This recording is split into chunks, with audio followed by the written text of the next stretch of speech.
Hello and welcome to episode 1 of Everything Everywhere All at Once, finding certainty and meaning in chaos and mayhem.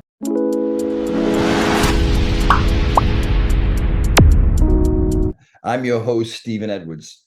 In an era of constant connectivity, rapid technological advancements, and increasing globalization, it often feels like we're living in a reality where everything is happening everywhere all at once, right? So it often seems like our lives and the world around us have fallen into chaos and mayhem.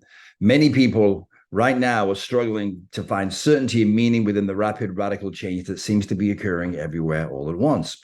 This concept, which was beautifully depicted in the Oscar-winning movie Everything Everywhere All at Once, deeply resonates with our present experiences. So in the Everything Everywhere All at Once series, we are going to explore the phenomenon of everything, everywhere, happening all at once and delve into its profound implications on our daily lives and our future. Ironically, I actually chose the title for this series before I watched the movie.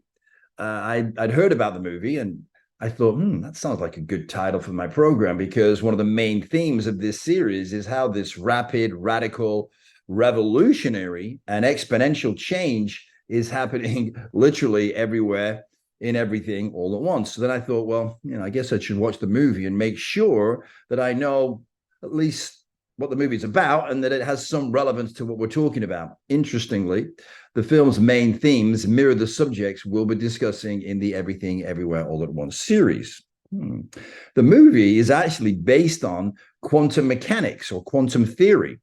So what we're going to discover here, what we're going to talk about, is by discovering or understanding these concepts and applying them in our life, we can experience profound change in results.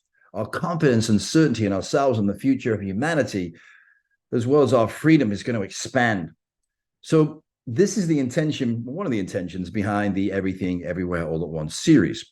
It's remarkable, how synchronicity often aligns with our intentions and intuitions, giving us unexpected insights, perspectives, direction, and if we're prepared to act, results. So we'll discuss synchronicity and what it means in our lives in this series. So in the movie, Everything Everywhere All at Once, it's first of all, it's a captivating exploration of the multiverse concept, right? Each of the characters have, every thought they have gives birth to a new universe, which starts unfolding in its own way. And while the movie itself is not the main theme by any stretch of the imagination, some of the themes and the multiverse are themes that we're going to be discussing. So the reality is we're already living in the multiverse. Just most of us are not aware of it. This is something that is widely accepted in quantum physics. In 1920, Niels Bohr and Werner Heisenberg, two of the leading scientists in the early quantum mechanics studies, proposed what they called the Copenhagen interpretation. In the Copenhagen interpretation, that suggests that the quantum system remains in what is called a superposition state, where all possibilities exist at once until one of the possibilities is observed or attention or energy is given to it, and there's a measurement of that possibility. And then what happens is, upon measurement or attention, the wave settles into one definitive state, one reality, one universe, and the rest of those possibilities cease to exist. Then, 37 years later, a scientist named Hugh Everett III, he created or presented the many worlds interpretation. The many worlds interpretation proposes that all the possible outcomes of a quantum event actually occur in some branch of our world in a vast multiverse. Each time a measurement is made, whenever attention is given to an event, the universe splits into multiple worlds to accommodate each possibility or each outcome. So in this interpretation, the wave function never collapses, and all potential states exist in separate, non-communicating universes. The observer in each universe only perceives one of these outcomes. So while we're only aware of the universe we are in, The infinite possible outcomes continue to exist and play themselves out, creating an ever-expanding multiverse, just like in the movie. Now, up until now, we have not been aware of the multiverse, and that explains why we don't see superposition in our everyday lives. And this is exactly what the movie Everything Everywhere All at Once was about. So first of all, how amazing is it that the movie mirrors the very subject matter of this series, and that I happen to call this Everything Everywhere All at Once? Talk about synchronicity, right? And secondly, one of the other main themes in the movie, of course, is how their thoughts are creative and create these other universes. And that's the theme that we're also going to discuss as well, the power of our thoughts in creating our reality, as well as accessing amazing inner gifts that we possess. So by understanding some of the basic tenets of quantum physics, we can begin to access and use these inner gifts, this inner technology. So it would seem that we're on the right track here together, right? So the understanding of these basic concepts or tenets will give new meaning to be careful what you think about, you're going to get it.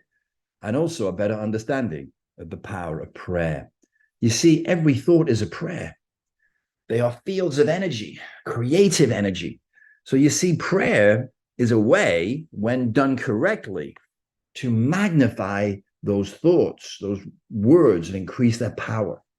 So when you've seen this, when groups of people come together in prayer, a unified thought, a unified prayer, this increases the probability of its manifestation, right? So simply put, prayer is a use of quantum mechanics or quantum physics.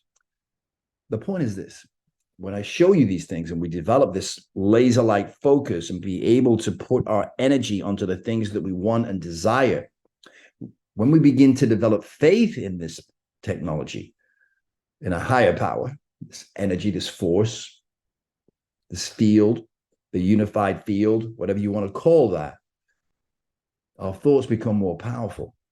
Now, we're not trying to diminish the power of prayer. We're just trying to put it into a context and explain it a little bit more scientifically so that people understand it's for real, you know?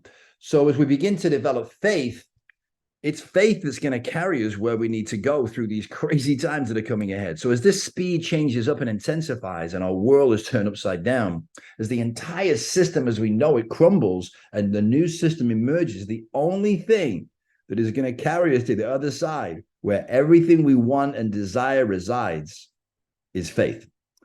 You see, faith equals freedom. So we're going to discuss how to create an unshakable faith.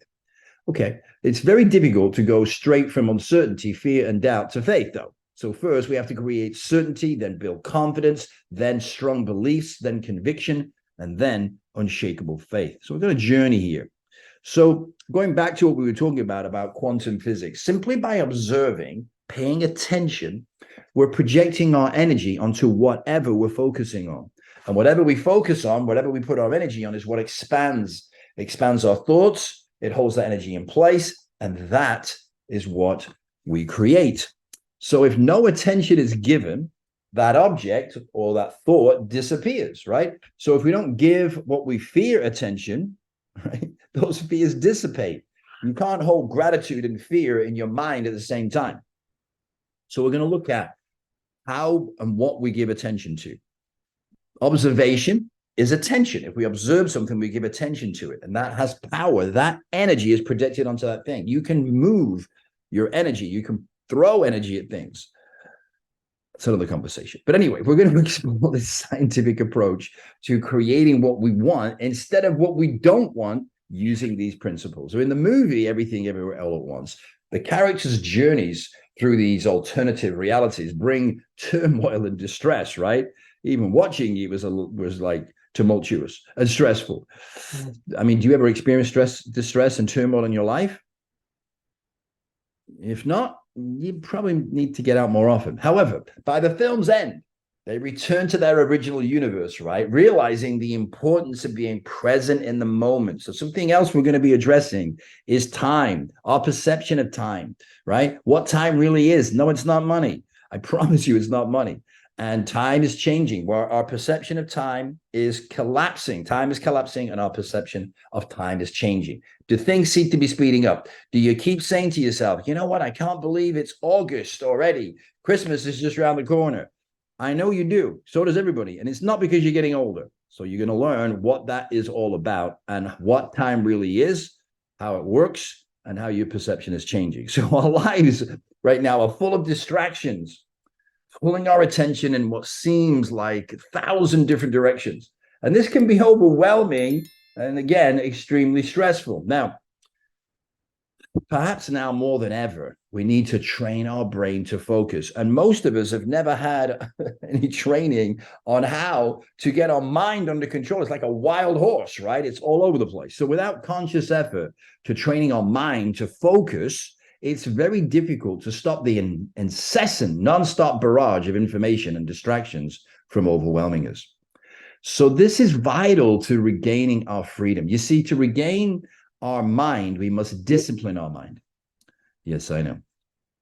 So the discipline is the path to freedom.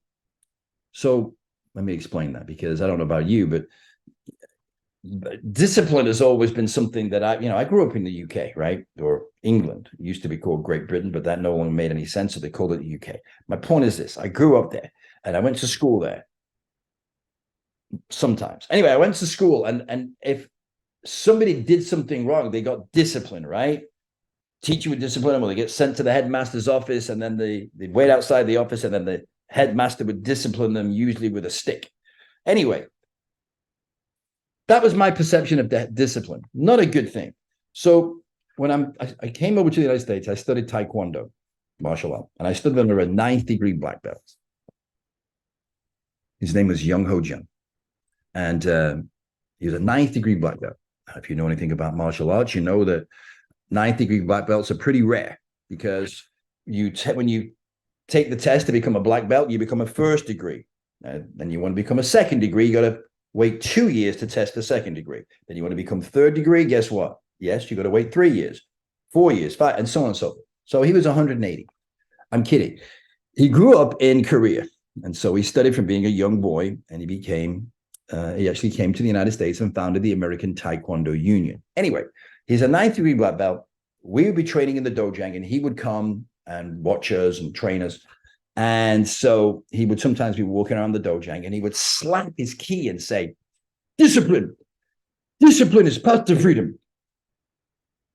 It's about my best Korean accent. Anyway, so like I said, my perception of discipline was what I told you.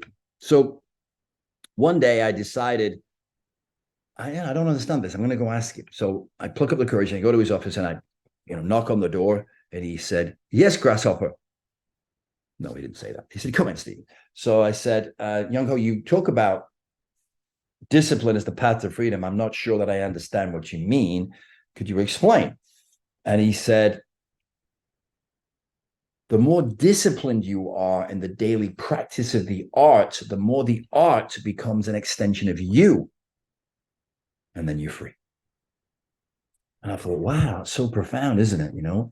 Because if you think about it, that applies to all areas of our lives, right? The more disciplined we are with our money, right, the more of it we're going to have. The more we focus our attention on, our money, taking care of it, investing it, making sure we know what we're doing. We use the map, we use all the principles, which we'll talk about as well. The principles of wealth are all forces of nature, right?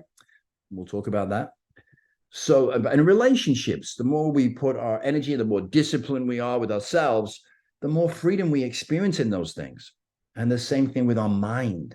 We've got to get disciplined with our thoughts. We've got to get disciplined about what we believe. We've got to get disciplined at where we focus our energy and not be all over the place and scattered, right? So the more disciplined we are in every area of our life, finances, relationships, career, the more freedom we experience. So I'm going to provide you with some very simple but powerful focusing techniques. I'm also going to show you how some of these universes are all around us right now. We're living in them right now. Some of them are relatively obvious, and some amazing universes I will show you that you've literally never seen or been aware of before. So as I reveal these multiverses to you, you'll become even more comfortable and confident with the concept that multi-universes or multiple universes or the multiverse already exist around you right now.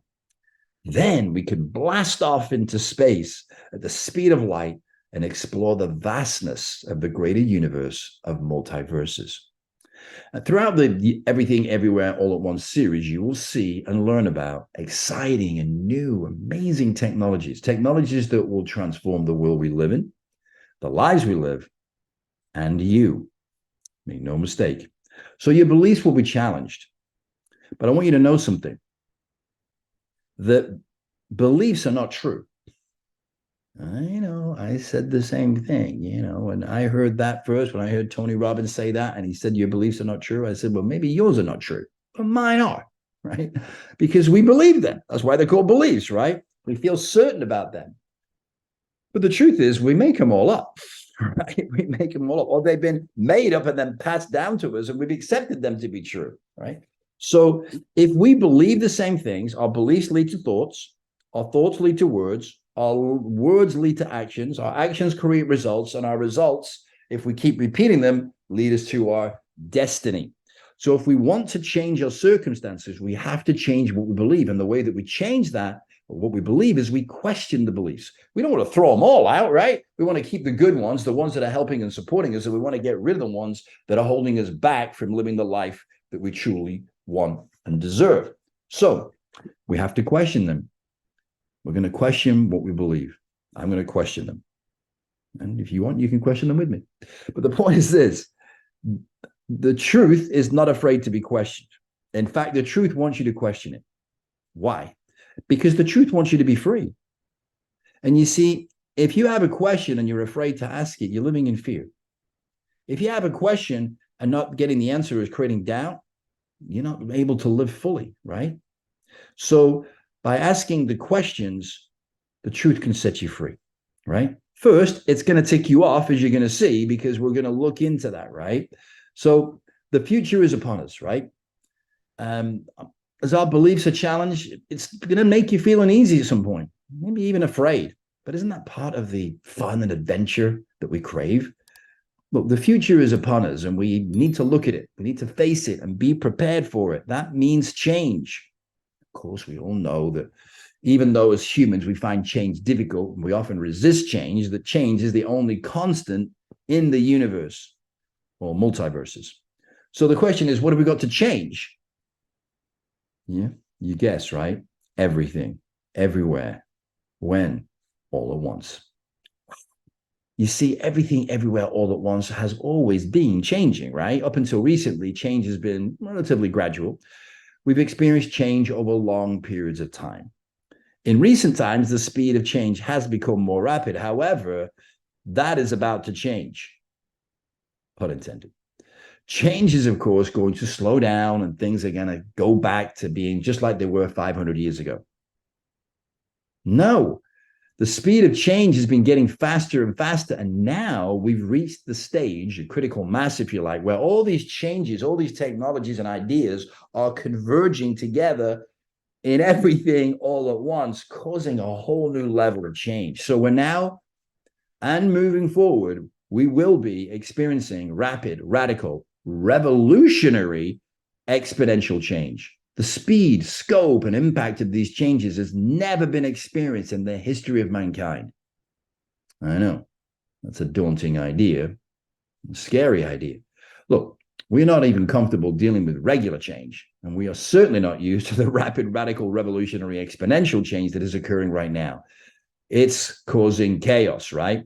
And it's only going to get faster and faster. And that is why the title of this series is Everything, Everywhere, All at Once, Finding Certainty and Meaning in the Chaos and Mayhem. Like I said, many people in our world today are feeling afraid, overwhelmed, and focused on just trying to survive. I recently heard someone say, if you're not afraid and overwhelmed, you're just not paying attention. Anyway, all human beings need certainty and meaning to function, at least some certainty. I mean, we also need some uncertainty, but right now the balance has tipped in the extreme towards uncertainty, right? So everything, everywhere, all at once is about providing certainty and meaning that we need to function and be excited about the future. We're going to break this down into bite-sized pieces first. We're going to look at this from, we're going to look at it from the 30,000 30,000 foot viewpoint, right? So looking down at a city from an airplane as you come into land, you can see things differently. You have a different perspective on the whole of what all's going on, right? So first, we're going to take that, what is commonly called the 30,000 foot view, rather than trying to make sense of all this from our very narrow individual perspective, because we can only see limited from a limited viewpoint, right? Okay. So we're going to look at these rapid, radical, revolutionary, exponential changes that are occurring everywhere all at once. And we're going to take a look at it from the 30,000 foot view. Why are all these things happening? Why is all this chaos? Where is all this chaos and mayhem leading us? How do we find certainty and meaning all this? Okay. So first, we need to look at all these changes and technologies individually. Not all of them, but a lot of them. And understand what they're doing. What purpose do they serve? How can we use them? How can we utilize them? How can they make our lives better? Which is really what's important, right? And how they can make our world better, right? So we need to know which ones we need to give our attention to and how we give that attention. We also need to make sure we utilize the ones that can help us the most and start to monetize them, right? Because the future is going to be owned and operated by the entrepreneurial minded. Look, is AI going to take jobs? Yes. A lot. Yes. Is it going to take mine? Probably. So let's prepare for that eventuality. Do you really want a job? Some people are going to go, yes. Okay, there will be jobs. But wouldn't you rather be in control of your own future, your own destiny? Wouldn't you rather be an entrepreneur that's making the kind of income that you know you deserve, that your employer will never pay you? If not, see me after class. All right, so here's what we're going to be able to do. We're going to integrate all these technologies that are going to be useful to us, not all the technologies, but we're going to put them into our lives and our businesses. So instead of being a slave to work, a to-do list, we have more freedom, joy, and happiness in our lives. Sound like a good idea? Thought so too. So look, I'm pretty sure you've heard that AI could take over the planet and destroy humanity. And the threat is no joke, right? The existential threat is real, and we're going to address it. This is not going to be a look through rose-colored glasses by any stretch of the imagination. We're going to look at the challenges we face individually and as humanity in both the short and the long term. And there are many, perhaps even more than you've even realized, right? So we'll address them. And while we have the opportunity to solve all these issues and challenges, we could also mess this up. Make no mistake, there is nothing certain here, right? We need to be aware of what the challenges are and how we can resolve these issues.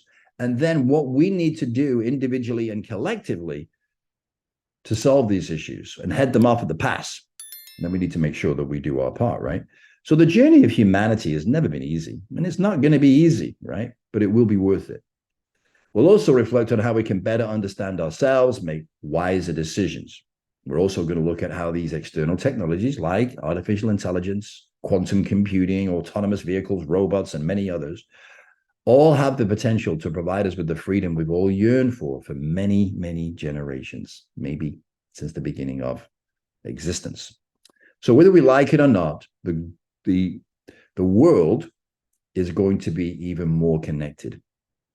Yes, everything, everywhere, all at once is going to be connected. You see how this thing, yeah. So this is going to create tremendous challenges and opportunities for us.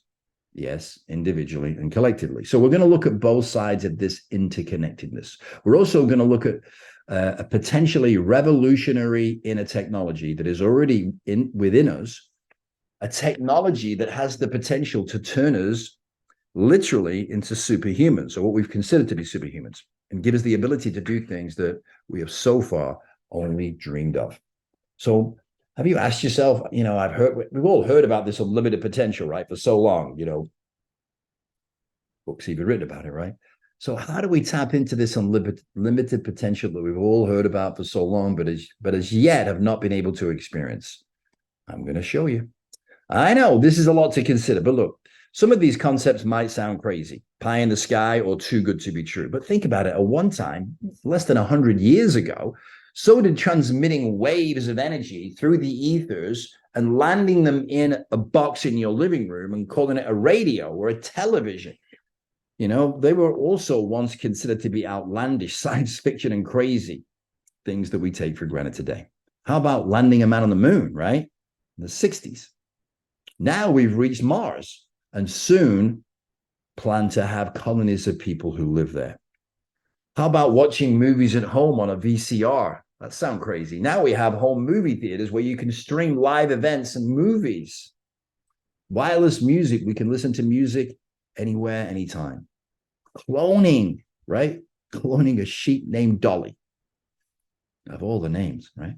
Cell phones that allow us to speak or text anyone, anywhere, anytime. Computers, video phones, the Internet of Things, the Internet of Everything, robots, 3D printing, all these things and so many more. They all seemed impossible in science fiction and yet here we are today, right? So breakthroughs in science and technology are literally happening every day now.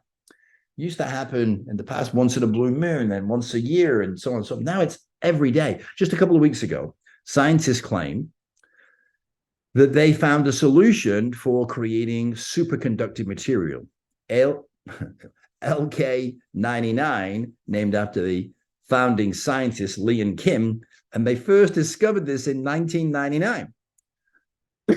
Well, this material may provide us with the ability to create the superconductor, which will revolutionize, yes, you guessed it, everything, everywhere, all at once, all on its own. So the rapid radical change is causing me to have to change this presentation every day. I finally had to cave and just do it anyway, because by the time you watch this, some of this might be out of date. All right, so with so many things occurring, I know personally it's hard to keep up with what's going on in everything, everywhere, all at once. I'm doing my best, but it's hard to keep up. So as we travel along this journey and discover where all this will lead us and where we are going, I encourage you to keep an open mind. Be open to adapting to the changes that are happening right now and the changes that are coming to us extremely rapidly in the future. In everything, everywhere, all at once. At the same time, this evolution of technology that we've just been talking about has been fraught with all kinds of challenges along the way. The future will be no different, right? So we're not, it's not going to be easy, like I said, but it is going to be worth it, right? So in the movie, just going back to the movie for a minute, in the movie Everything, Everywhere, All at Once, the journey for the characters in the movie, Evelyn, Wayman, Joy, Deirdre, has been transformative, hasn't it? Shaping their perceptions and influencing their future approach to life. Enlightenment has touched their multiverse adventures, leading to healing, heightened awareness, and unlocking their latent potential. Despite all the challenges they face, the profound impact has made it undoubtedly worthwhile. Well, guess what? We are all on a journey through the multiverse in so many ways. I mean, if you think about it, we're traveling on this planet. It's a vehicle, right? It's traveling at 1,000 miles an hour, right? Through the galaxy, through the universe, of all these universes that are out there, many of which we can't yet perceive in our limited perception, right? But our adventures on our individual and collective journeys will also be exciting and enlightening, and at times scary and chaotic. Now, the movie Everything, Everywhere, All at Once is not the first or only movie to use the multiverse as a backdrop, right? So you may or may not have seen the movie Doctor Strange. Benedict Cumberbatch stars in Marvel's Doctor Strange movie. It's a captivating exploration of what? The multiverse, right? Subtly hinting at the vast possibilities it holds for our reality. So you see, with our evolving understanding of quantum physics and the nature of existence, the idea of the multiverse is no longer confined to the realm of science fiction. The increasing fascination and acceptance of this concept indicate that the multiverse in some form is an integral part of our reality, eagerly awaiting our full embrace and comprehension. Some movies have a way of predicting the future and providing us with the opportunity to prepare our minds gradually for what is to come. This also gives us the opportunity to open our mind to these radical concepts and question our beliefs. Yes, that's what I'm asking you to do, right? So here's another example of some other concepts that I want us to consider. Ex Machina, captivating journey into the realms of artificial intelligence and human ethics. We're having to look at all these things in new ways, right? Because this new technology is forcing us to do that. The film immerses us in the profound repercussions of creating a machine that mirrors human thought and emotion, prompting us to question the very essence of consciousness and the boundaries of technological progress. With its thought-provoking narrative, the movie intricately explores the ethical dilemmas surrounding AI development, serving as a cautionary tale against the unchecked advancement of technology. Now, isn't what all these founders of the AI technologies that are seemingly now gushing onto the market are being asked to do? As you know, they've even written a letter, or some of them did, to the president saying that we should put the brakes on. Now, I'm going to tell you, none of them believe that was ever going to happen, but they just said they should probably say it just for the record, because you can't stop it. Because no individual is going to want to left behind, no corporation is going to get left behind, and certainly no country is going to want to get left behind and hand over AI or quantum computing supremacy to anybody else. The race is on, and you can't stop it. So what we have to do as humans is we have to get involved, and we have to make sure that we have a voice and that we access these resources, utilize them, make the most of them, give ourselves the opportunity that they provide, which is to have freedom in life like never before. I'm going to show you how to do all this, right? Not going to be as difficult as you think, because I'm not maybe as smart as you think, but it's going to be easier than you think, right? And it's going to be faster than you can think. Very important. Another book we'll talk about. So, as the lines between human and machine blur in the movie Ex Mechanica, the narrative's core tension ignites our imagination and compels us to contemplate the essence of our own humanity. Now, when you think about this movie is 10 years old, right? And here we are now. It was come out in 2013. So here we are in 2023, facing this intriguing dilemma in real life, right? We're going to have to look at it. So, of course, another movie that has had a profound effect on our thinking is The Matrix. You know, we all know it was set in a dystopian future where humanity is ensnared in a simulated reality. Question that's coming up now, isn't it, a lot? Is this a simulation? Are we dreaming this into reality? Is this real? Well, if you hit your head on the wall, it certainly feels real. So for all intents and purposes, yes, it's real, all right? But there are some scientific implications that this is something that does come from our imagination and that we create. And we're going to look at how we make it seem real, but maybe it isn't. And by understanding that, it can give us a freedom that is very, very empowering. But in the movie, the film introduces us to Thomas Anderson, or Neo, who is a computer programmer turned reluctant rebel, right? And I don't know if you know this or not. I'm sure you probably do, but I always found it interesting that Neo is an acronym for one, right? And Neo in the first three movies is the one. But of course, as we become more evolved, we just talk about conscious evolution and the way we see movies, we see ourselves and humanity. In the latest Matrix movie, it really, you know, the whole one of the big points in the movie is that we realize that Trinity, right? The Trinity is part of the one, right? That the one is not fully one without the other half, right? Okay. Unveiling the chilling truth of human existence, Neo and his band of liberated humans ignite a rebellion against the intelligent machines that have held them captive.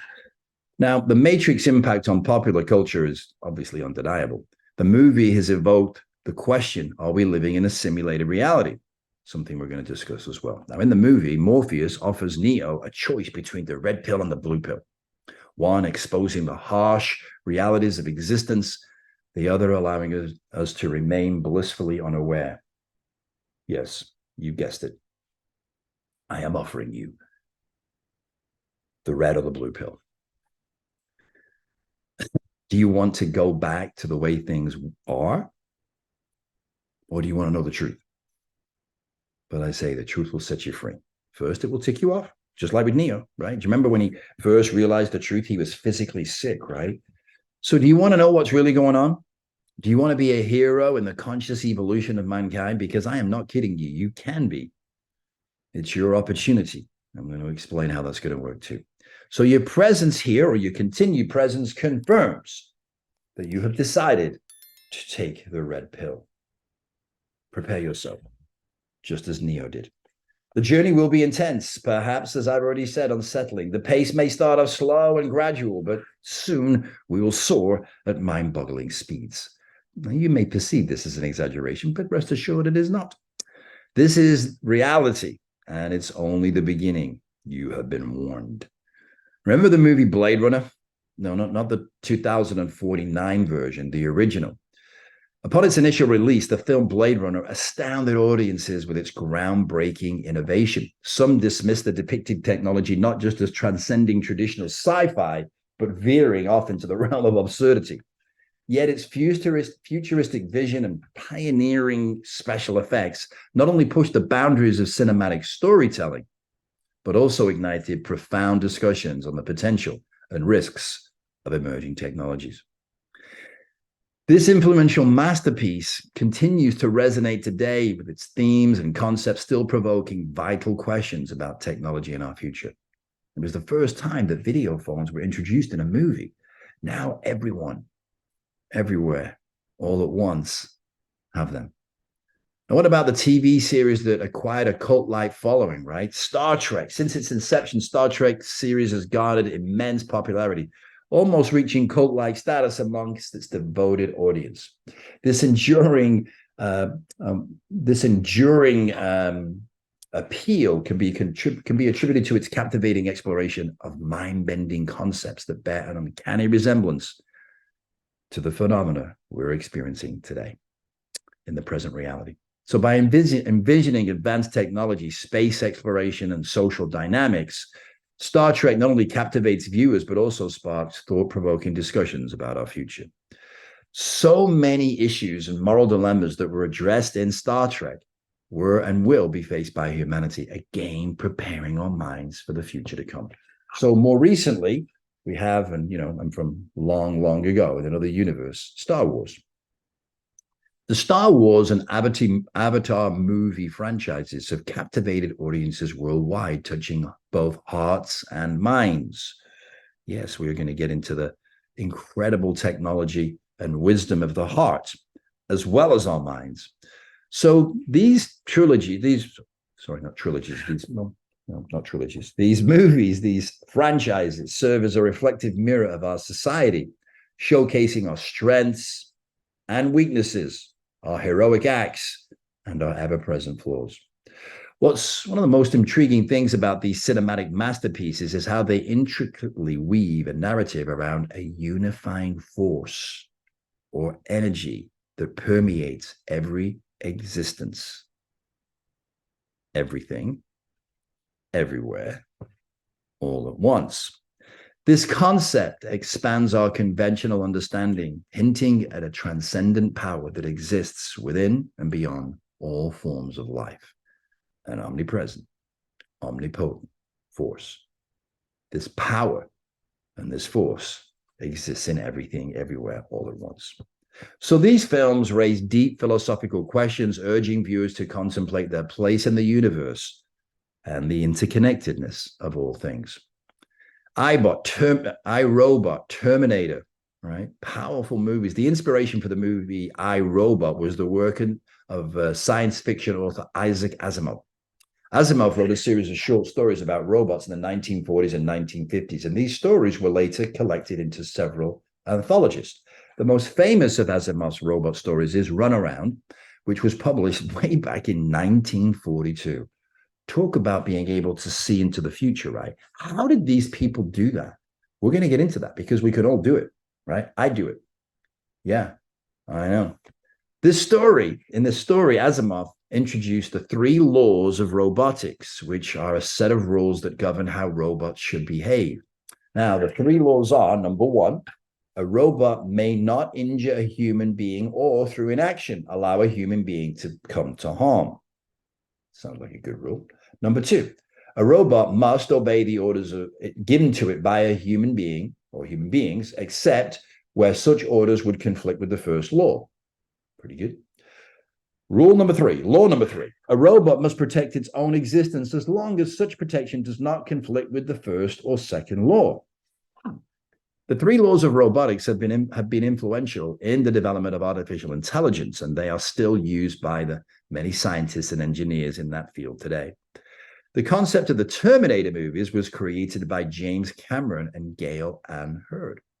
Cameron was inspired by a nightmare he had in 1981, in which he was being chased by a metal skeleton.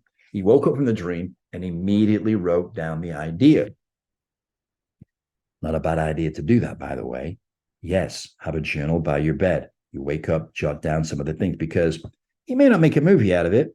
Well, you just did in your dream, but you can learn from it, right? It's happening for a reason. It's your subconscious. Anyway, so let's hope that the robots stick to Isaac's rules, right? And that James's nightmare doesn't come true. So many of these movies, if not all of them, are inspired by dreams or nightmares, visions, and or the creative imagination of the people who created them. Where does this inspiration come from, and how can we tap into it? We're going to discuss that. I'm going to give you some tools that can help you tap into your unique creative inner gifts and that force that flows through everything, of which is of infinite wisdom and has all the information. Everything, everywhere, all at once. All right, so here's another movie that, in a similar vein, Her presents a not so distant future where humans forge profound emotional connections with artificial intelligence. The story revolves around Theodore Twombly, a man who falls in love with Samantha, his AI operating system. Samantha's capacity to learn, adapt, and grow emotionally blurs the boundary between man and machine. This exploration of AI with human-like traits compels us to ponder the essence of consciousness, emotions, and the very definition of life. And as technology rapidly advances, these fictional narratives will soon become our reality, urging us to reflect on the profound implications they hold. This AI character not only evokes profound emotions in the protagonist, but also captivates the hearts of countless others. These circumstances provoke profound inquiries into the nature of love and relationships in an era of advanced technology. It prompts us to contemplate whether an AI, regardless of its sophistication, can genuinely experience and reciprocate human emotions, or is it or if it simply simulates these intricate human subtleties. So this is already starting to happen, right? As technology continues to develop, it's likely that we will see more sophisticated computer programs that are capable of interacting with humans in a more meaningful way. Is it possible that one day we will have relationships with computers that are just as fulfilling as our relationships with humans? And I'm kind of laughing because I'm thinking, listen, we're not doing very good at having relationships with humans, right? Look at the divorce rate, right? How quickly relationships are built and crash, right? So it might be a better way. Let's see, but it's going to happen, right? And it's starting to happen. It's something that we need to consider, explore, and make decisions about. Another very real possibility we must face today, and as you will get to understand a little bit more when you meet Sophia, the robot. Yeah, just be careful not to fall in love with her. Yeah, pun intended. All right, so what about the movie Inception with Leonardo DiCaprio, right? Cinematic masterpiece by, yes, Christopher Nolan. Inception delves into the enigmatic concept of the multiverse again, right? So it's been coming at us, right? So it's preparing us. So it's preparing you for what I'm going to show you too, as well, because I'm really going to get into this and you're going to see things that are like, wow, that's amazing. I'd never, ever seen that before. And I didn't even realize that was a multiverse. That's a multiverse. That's a multiverse. Well, get on with it, Stephen. Okay, so this film utilizes the symbol of a spinning top to question the authenticity of our perceived reality, instigating an intense exploration of dreams, consciousness, and existence. All right. So, what have I talked about? Dreams hold power too, right?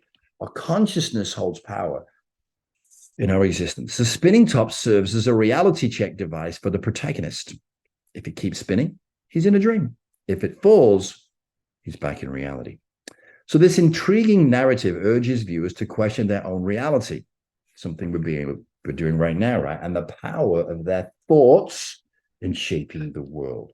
Now, like I said earlier, this is another aspect we'll be addressing. How do our thoughts play into reality in a profound way? Like I said earlier, thoughts are things, it's energy, and energy and thoughts are created, powerful tools. Not just our thoughts, but our words, what we say.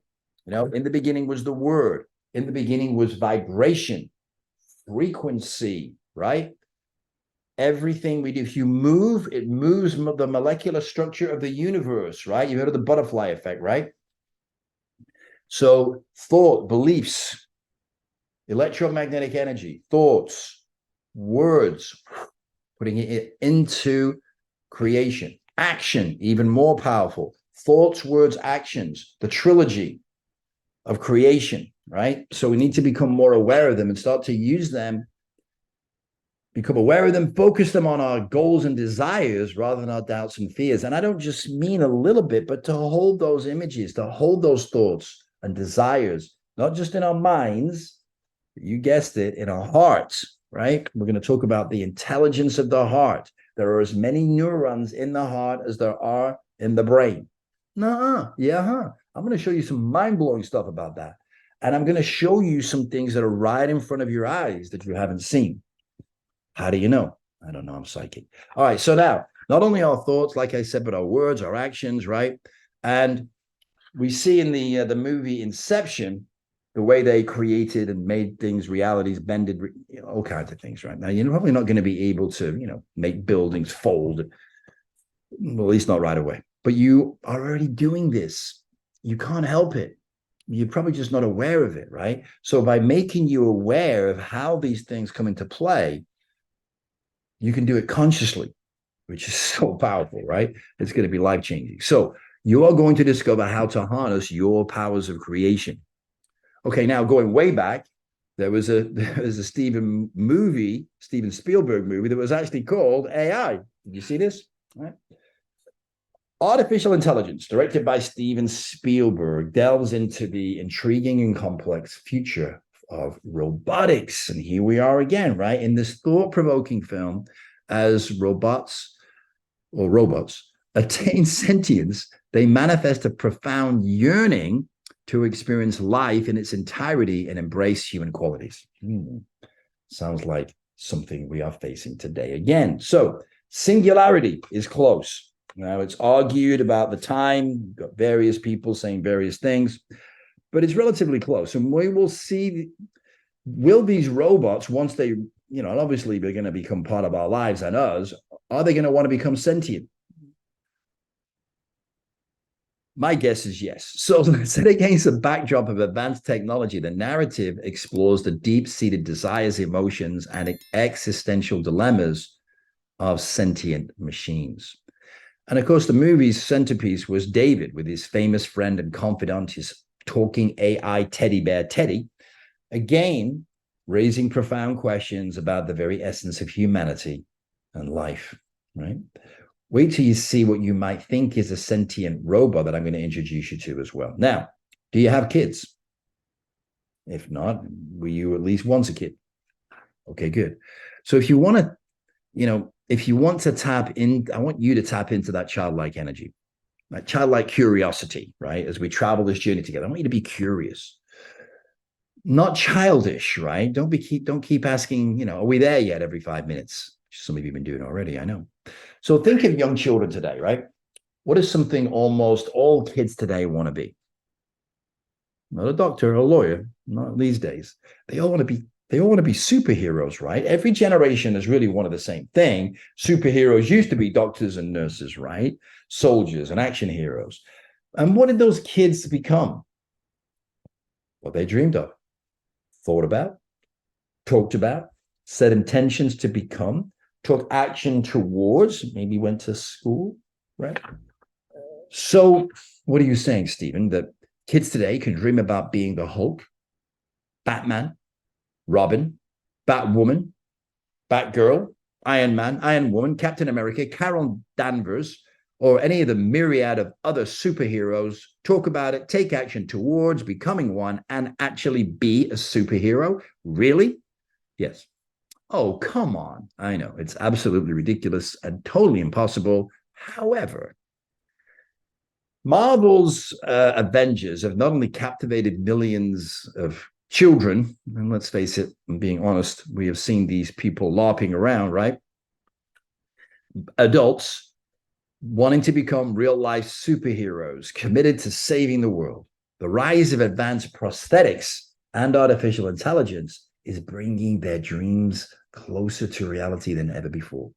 Now, while these advancements may not grant the ability to leap over tall buildings, these very tall buildings, in a single bound, they have the potential to provide superhero-like strength, speed, and power, transforming what was once confined to the pages of comic books into an attainable future. Today's children, inspired by these tales of heroism and innovation, may very well become the superheroes of tomorrow. We're going to look into this in much more detail, but as you will see, this is not just likely, it's an inevitability. Now, here's another crazy possibility depicted in a movie: the mind living without a body. Now, this is coming up more and more. I'm going to show you examples of all these things we're talking about, right? So, in the movie Transcendence, it delves into the world of artificial intelligence, right? Raising thought-provoking questions about consciousness, identity, and the potential consequences of technological innovation. It tells the story of a renowned scientist, Dr. Will Castor, whose consciousness is uploaded into a supercomputer upon his death.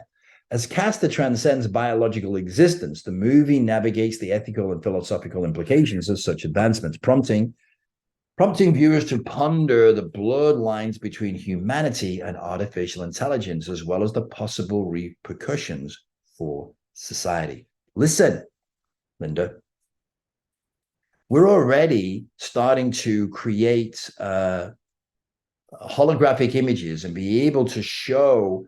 I'm going to show you this, right? I'm going to show you where, we're now having performances done in Las Vegas of people that have passed away, and they've taken their images and turned them into holograms, and now they're performing. We can take, you may have seen this, where they took video of someone before they passed away, asked all these questions, and you can ask them any questions now, and they'll answer those questions. I know, sounds a little weird, but I'll show you, right? So this, again, is not so far from the possibilities that we're moving towards. So this is a possibility becoming real and worthy of looking into, as we will in Everything, Everywhere, All at Once. Now, what about these robots taking over the world like in Terminator? Talk about a movie prediction of the future, right? Terminator, right? So we are now faced with that dystopian possibility, for sure, right? So there's a movie coming up, this upcoming movie is called The Creator. Okay, so it's set to release this September. It posits a fascinating exploration of artificial intelligence and its possible implication for our lives. The movie probes beyond the mere concept of singularity and delves into the profound moral issues that could surface, right? What if AI transcends its program capabilities and morphs into sentient beings? What if machines, fueled by superior intelligence, end up ruling the world? These are not just hypothetical questions aimed to evoke fear, but serious reflections on the potential outcomes of AI's evolution that we need to consider.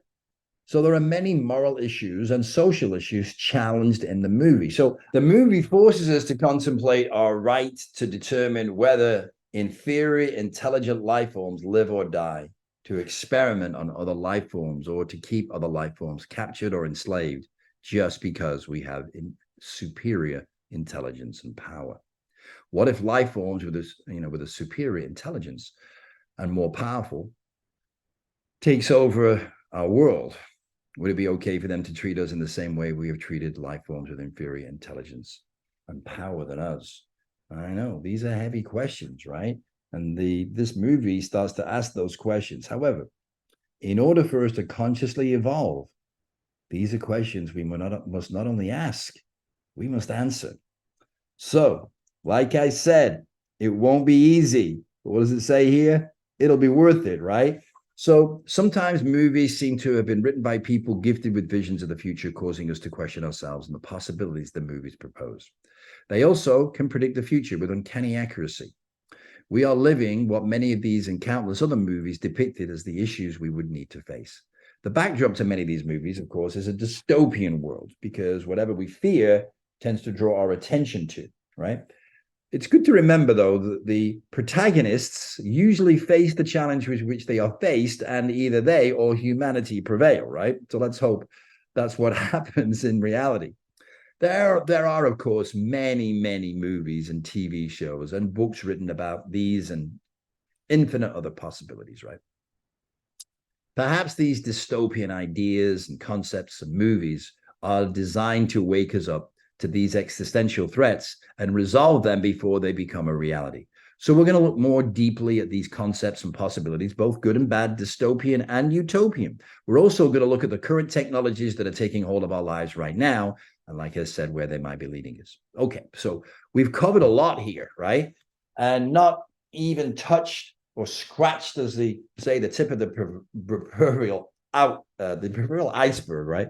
So there is a lot of breathtaking, cutting edge technology. I got amazing videos and things to show you that are going to blow your mind, right?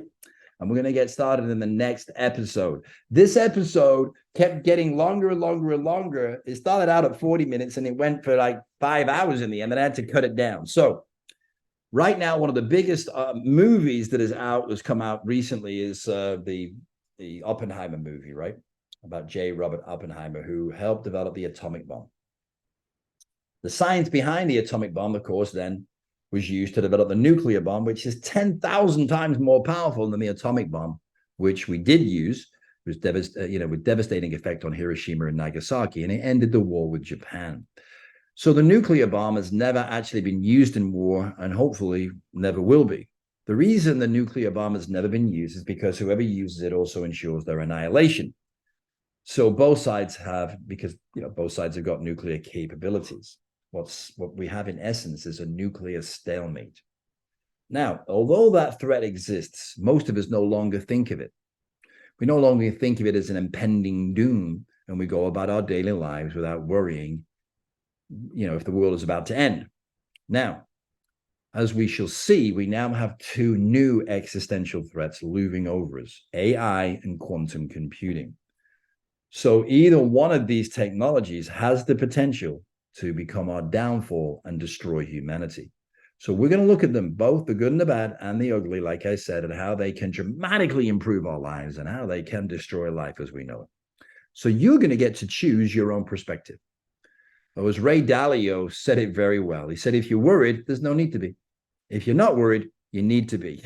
So what he's saying is, in this thought-provoking quote, is, it underscores the significance of our apprehensions regarding the potential threats and challenges that these emerging technologies pose.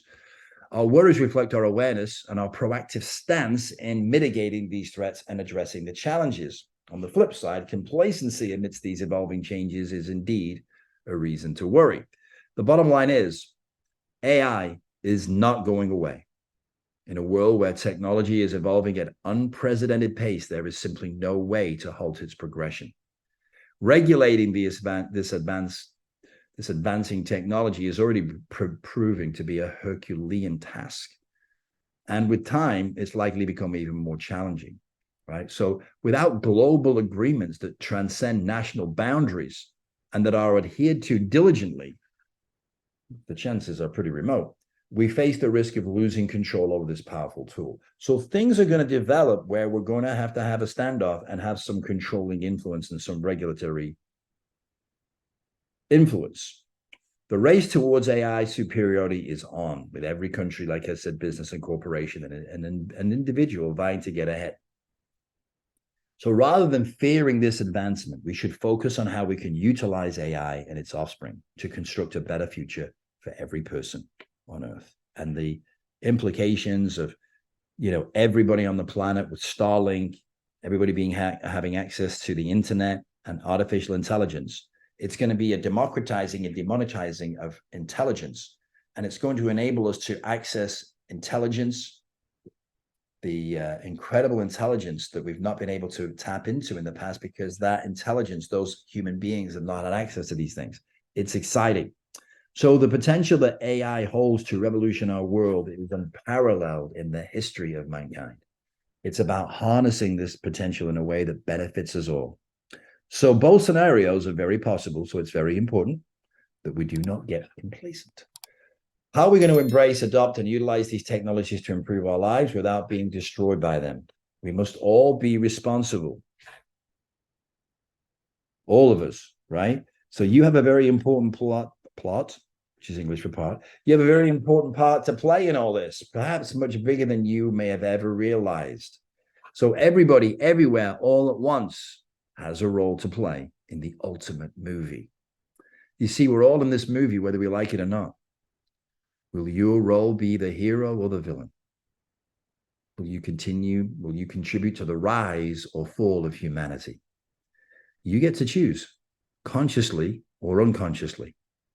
This series, Everything Everywhere All at Once, is here to help you make that choice consciously by informing you, providing insight, wisdom, and knowledge so that you can make a conscious, intelligent choice of how you want to participate or not in the future of humanity and be prepared for the extraordinary, mind-blowing events and opportunities that will emerge, giving us what we've asked for and prayed for what seems like an eternity.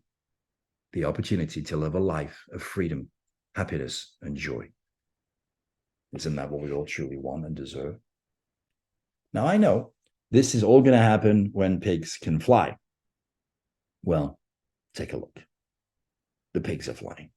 Seriously, though, I know this might sound crazy, ridiculous, and totally unreasonable. However, the world and reality are not run by reasonable people.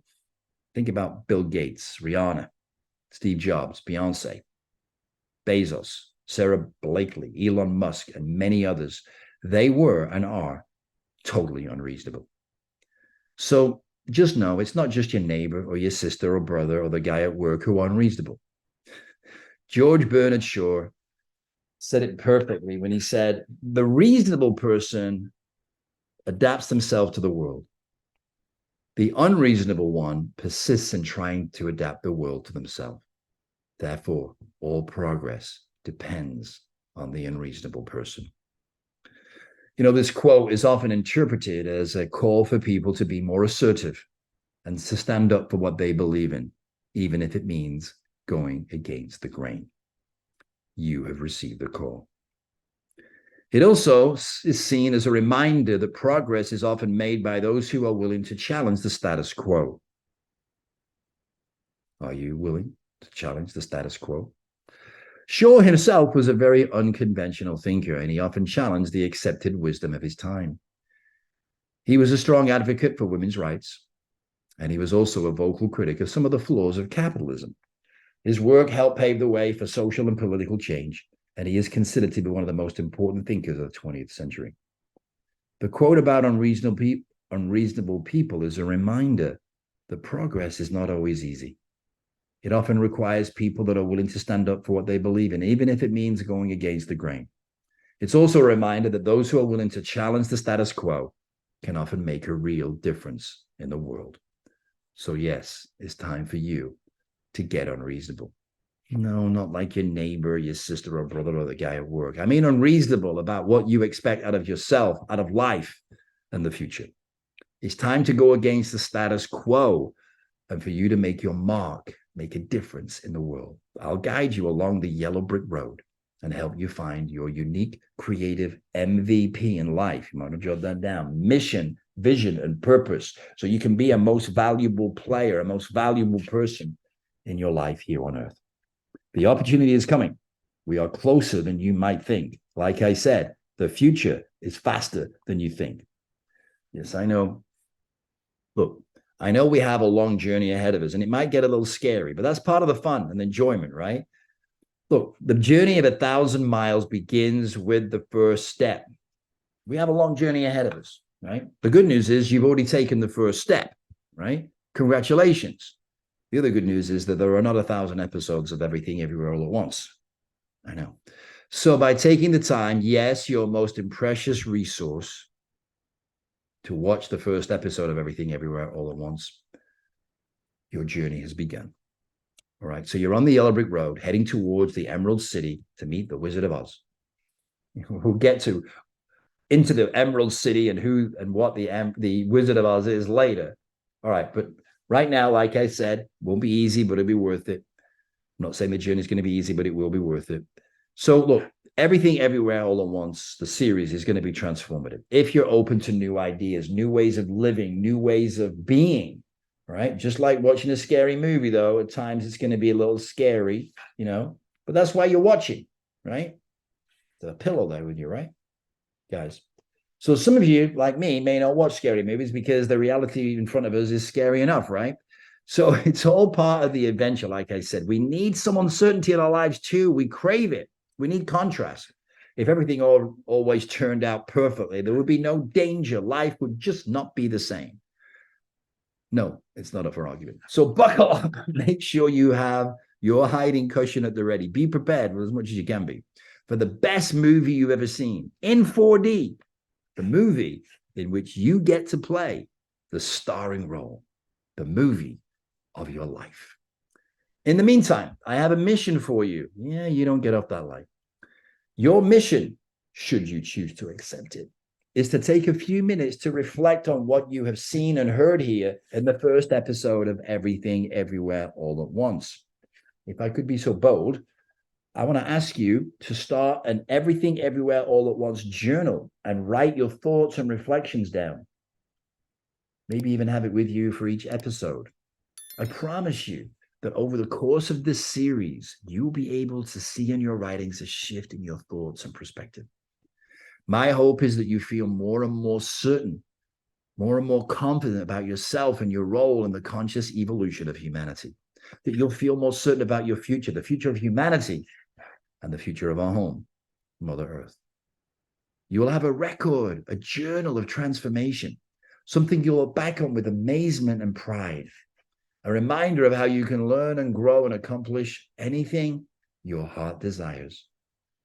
As we bring this first episode to a conclusion, I want to share a few closing thoughts with you.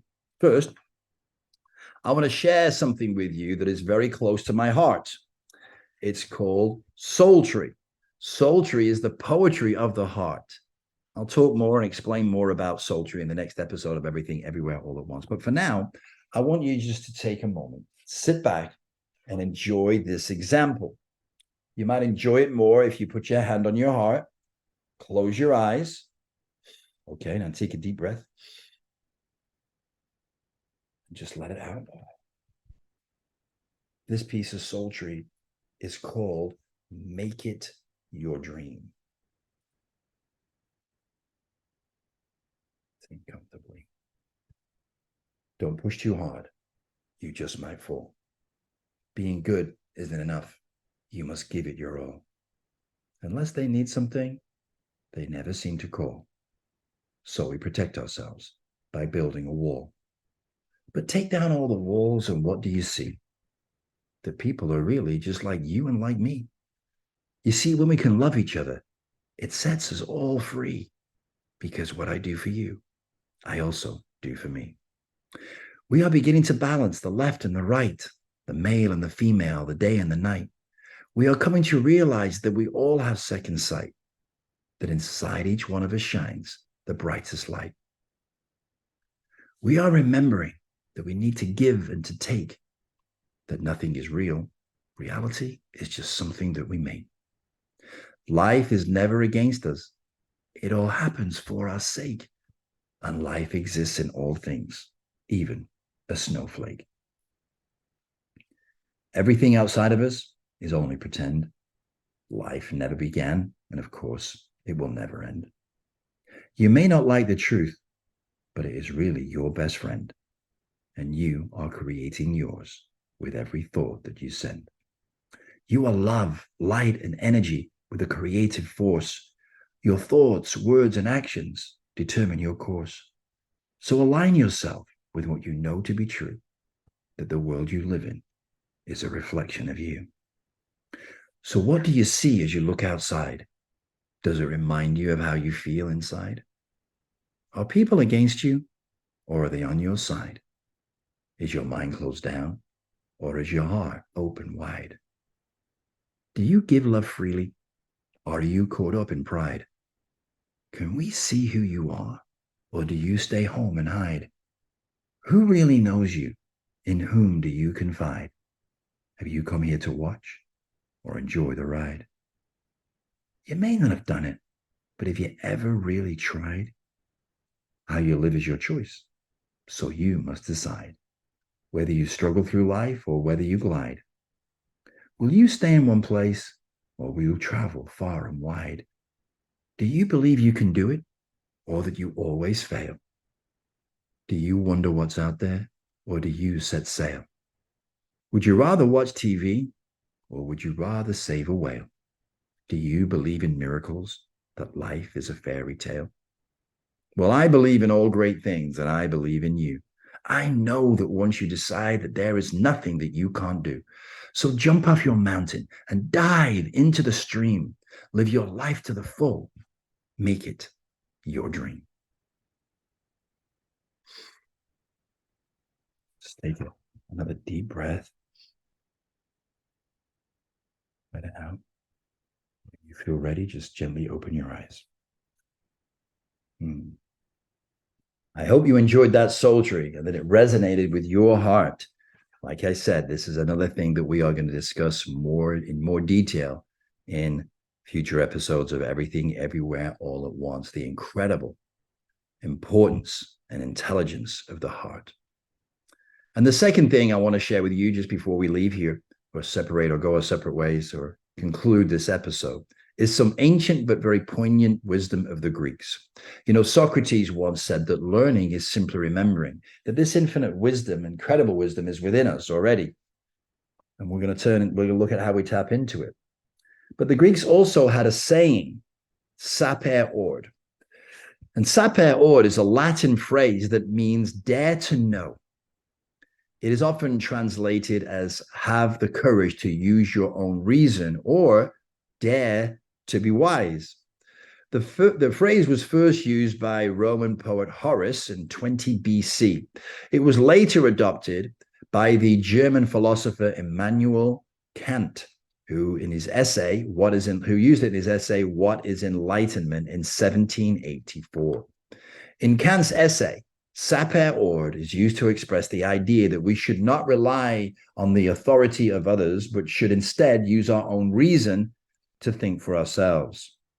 Kant argues that this is essential for enlightenment, which he defines as man's emergence from his self-imposed immaturity. So the phrase saper ord has been interpreted in many different ways. Some people see it as a call to be independent thinkers, while others see it as a warning against the dangers of dogma and superstition. However, the phrase is generally seen as a positive message, encouraging us to use our own reason and think for ourselves. So I want to encourage you all to saper ord, dare to be wise. Now, I've created an acronym for DARE, Daily Active Remembering Experience. Remember what Socrates said, learning is simply remembering. So we've got to jolt that memory, have experiences every day that causes us to remember more of our incredible potential. So after each episode, like I said, I encourage you to journal a daily active remembering experience, which helps you tap into your own wisdom and more of your potential. I'll provide you with more dares in each episode of Everything Everywhere at Once. Each dare, should you choose to accept it, will have a profound impact in your life. If you choose to accept your dare today, make sure you follow through. It won't be easy, but it will be worth it. This one thing alone will help you build your confidence and certainty in yourself as you progress. I'd be very interested to read your comments if you would like to share below. I want to thank you for giving me your time and attention. I hope that you feel it's been worth it. So I look forward to being with you again soon. If you'd like to know when the next episode has been released, please click the subscribe button and the like button so that we can let you know when the next episode of Everything Everywhere All at Once is posted, and so others can see this is a well-liked show and they might feel encouraged to join our community of unreasonable people. Until then, Saper Ord, dare to be wise.